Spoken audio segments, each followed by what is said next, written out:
राम राम दोस्तों और मेरी माताएं बहनें, आप सभी का स्वागत है बाबा नीम करौली जी के दरबार में। आप सभी का स्वागत है मेरी मैया रानी के दरबार में।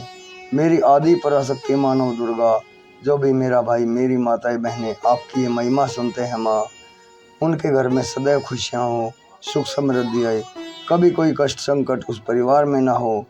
यही मेरी प्रार्थना, यही मेरी अर्जी। जय श्री राम।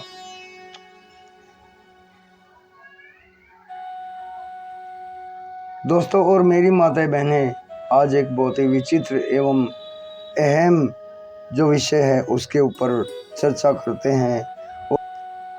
क्रोध एक ऐसा अवगुण है हमारे अंदर जिसकी तीव्रता अचानक ही बढ़ जाती है और इतनी बढ़ जाती है कि हमें सोचने समझने की मति भी खत्म हो जाती है और बाद में हमें पछतावा मिलता है। क्रोध आने के बाद में हम ये नहीं सोचते कि क्या होने वाला है। जो कदम क्रोधवश उठाए जाते हैं वे ज़्यादातर नुकसान के ही होते हैं। अतः एक मैं आपको उदाहरण देता हूँ। एक स्त्री ने एक नेवला पाल रखा था। ये एक छोटी सी बहुत ही अच्छी कहानी है, एक उदाहरण स्वरूप, जिससे हमें एक ज्ञान मिलता है कि हमें क्रोध नहीं करना चाहिए। क्रोध करने से पहले हमें कुछ क्षण रुक कर सोचना चाहिए कि हम आगे का क्या कदम उठा रहे हैं क्रोधवश। एक स्त्री ने एक नेवला पाल रखा था जिसे वह बहुत प्यार करती थी। एक दिन वह अपने बच्चे को पालने में सुलाकर और उसे नेवले की देखरेख में छोड़कर कुएं से पानी लेने चली गई। इसी बीच में एक भयंकर सांप कमरे में आ निकला। जो ही उसने बच्चे को खाना चाहा, त्यों ही नेवले ने उस पर हमला कर दिया। दोनों में बहुत देर तक लड़ाई हुई और अंत में नेवला विजयी रहा। उसने सांप को मारकर उसके कई टुकड़े कर डाले। जब वह स्त्री पानी भरकर लौटी और नेवले को लहूलुहान पाया, तब उसने सोचा कि नेवले ने उसके बच्चे को मार डाला है।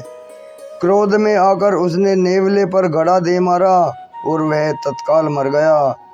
नेवले को मारकर जब वह स्त्री कमरे में घुसी तो बच्चे के पालने के पास सांप के टुकड़े देखे और अपने बच्चे को ठीक पाया।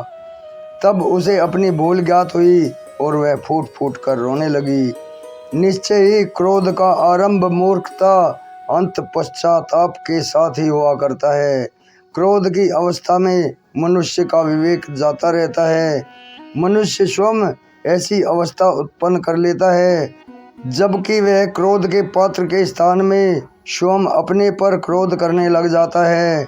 अतः क्रोध आ जाने पर मनुष्य को रुक कर पहले उसके परिणामों पर विचार कर लेना चाहिए। जो व्यक्ति विवेक के द्वारा अपने क्रोध पर विजय प्राप्त कर लेते हैं वे मनुष्यों में उत्तम माने जाते हैं। जय श्री राम। दोस्तों और मेरी माताएं बहनें, क्रोध के अभिशाप का ये एक बहुत ही अच्छा उदाहरण है। आगे भी शेयर करें। मेरे बाबा नीम करौली जी के आशीर्वाद चैनल से ज़रूर जुड़ें ताकि आपके घर में सदैव खुशियाँ, सुख समृद्धि पनपती रहें, बरसती रहें। जय श्री राम, जय श्री राम। जय बाबा नीम करौली महाराज, जय हनुमान जी।